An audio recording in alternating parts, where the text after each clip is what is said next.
جن لوگوں نے مغرب کا سفر کیا ہے، وہاں جہاز میں 12 کے بعد 14 نمبر سیٹ آ جاتی ہے، 13 نمبر سیٹ ہی نہیں ہوتی. یہ منحوس عدد ہے.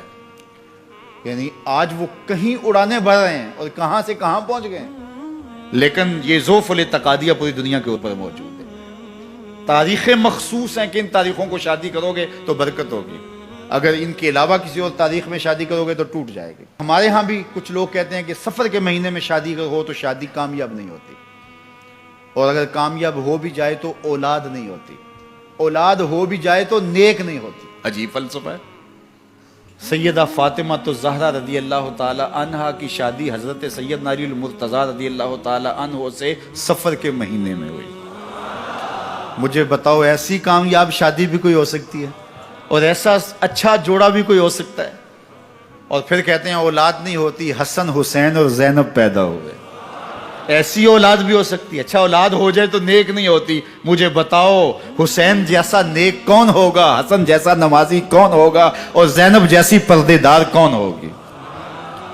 تو یہ لوگوں کی اپنی خواہشات ہیں، زبان پہ جو کہہ دیے لوگ وہی مان گئے. میں نے دیکھا ہے کہ بعض اوقات لوگ 1 گھنٹے کی تقریر سننے کے بعد بھی پھر بھی کہتے ہیں نہیں اصل ہمارے خاندان میں وہ واقعی منحوس ہے، فرق تو پڑتا ہے. جب اللہ کے محبوب نے کہہ دیا لا تیارہ، کوئی منحوس نہیں ہے، نہ دنوں میں منحوس، نہ ساعتوں میں منحوس، نہ افراد میں منحوس، ہمارے الو بھی منحوس نہیں ہے. تمہارے اندر کی برائیاں ہیں جو مجسم ہو کے تمہارے سامنے آتی ہیں، اس لیے کوئی منحوس نہیں. ہمارے والدین نے بچپن میں ہی ہمیں یہ باتیں اچھی طرح سے ازبر کروائیں اور ہماری تربیت اس طرح کی کہ ہم الحمدللہ کبھی بھی ذوف الاعتقادی کا شکار نہیں ہوئے.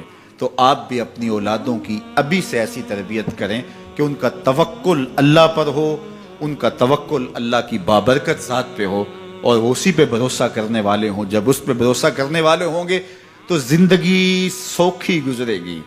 کبھی مشکل آ بھی جائے گی تو پریشانی نہیں ہوگی کہ دیکھیے کبھی خنداں کبھی گریاں، کبھی اللہ کچھ عطا کرتا ہے کبھی کچھ عطا کرتا ہے. وہ محمود غزنوی کو بوڑھے لوگ محبوب تھے، لیکن سب سے زیادہ محبوب ایاز تھا. تو ایک دن اس نے اس کو خربوزہ دیا تو وہ چٹخارے لے کے کھا رہا تھا. بادشاہ نے چکھا تو وہ کڑوا تھا. کہا ایاز یہ تو کڑوا ہے.